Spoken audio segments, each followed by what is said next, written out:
I never meant to hurt anybody. I never meant to put in jeopardy the Russian population. I never meant to break any laws here. I made an honest mistake, and I hope that in your ruling that it doesn't end my life here.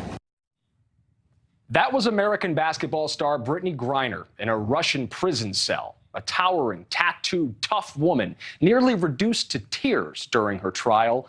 She's been held in a Russian jail for more than 6 months. Today, a judge officially found Griner guilty of drug smuggling and cannabis possession and sentenced her to 9 years in a Russian prison, meaning if the U.S. can't negotiate her release, she won't be out until 2031, right around her 40th birthday. Back in February, Russian officials searched her luggage and discovered used vape cartridges containing cannabis oil, about 0.7 of a gram of the stuff, 0.7 the weight of a paperclip. It's less than the typical contents of a single full cart. She was so clearly not smuggling a substantial amount of drugs into Russia, yet Griner was still sentenced to almost the maximum sentence she could have faced, which was 10 years in prison.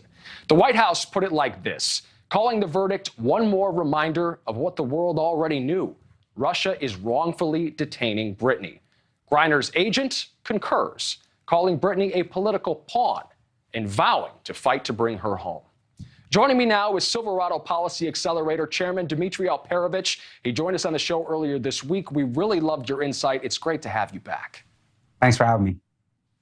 Dmitri, what exactly is Russia angling at here with Griner's sentence? Is this a blatant attempt at negotiating a prisoner swap, or would Russia really keep her for 9 years?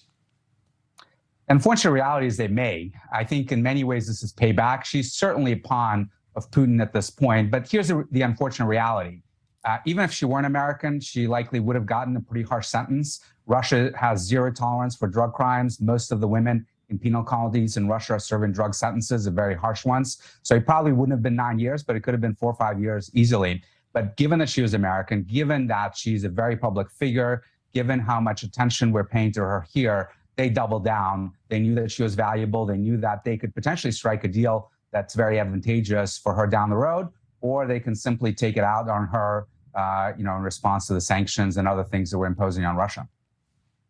But Dmitri, didn't Griner admit to bringing those cartridges in her luggage, whether it was a mistake or not? I mean, clearly our attitudes about pot here in the States are much more lax, but why does the U.S. officially label her wrongfully detained?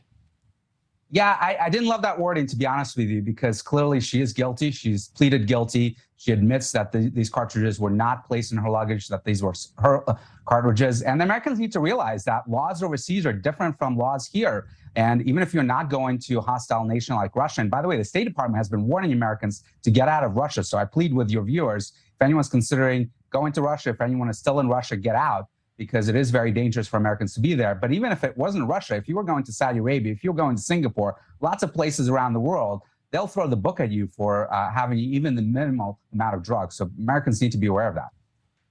Griner, of course, in Russia because she plays basketball there to supplement her salary in the WNBA during the offseason. She's been going there for years. The White House is trying to keep negotiations to return Griner out of the public eye while still assuring us, in general, they're doing something. Listen to this from Press Secretary Karine Jean-Pierre. As you all know, we have made a substantial offer to bring her and Paul Whelan home. We urge Russia to accept that proposal. I'm not able to share more publicly at this time, but we are willing to take every step necessary to bring home our people, as we demonstrated with Trevor Reed. Dmitri, our people was used there. Paul Whelan has been involved in this conversation an awful lot. But is there any version of some prisoner swap that we construct with Russia in which Whelan is left behind?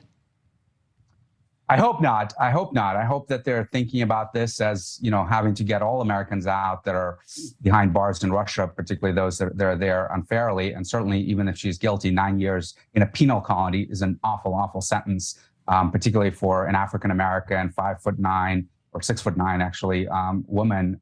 It's going to be terrible for her.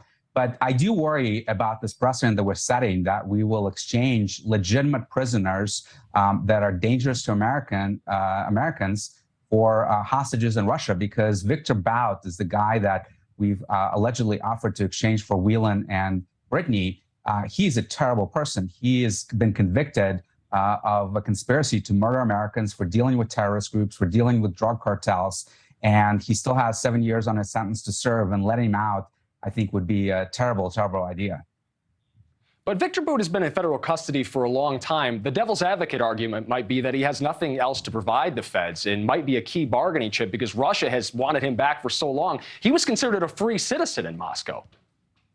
He was, but I think he remains dangerous. He's only 55 years old. We release him. He goes back to his old trade of arms trafficking, dealing with terrorist groups, dealing with people that want to do Americans harm. And that will be, of course, terrible for the nation. So we have to be very thoughtful about this. And again, I sympathize with the families here. They're going through terrible times, both the Whelan family and Brittney's family. But at the same time, setting a precedent that we're going to exchange terrible criminals that are a danger to Americans for anyone that is taken hostage in Russia. We got to be really thoughtful about that.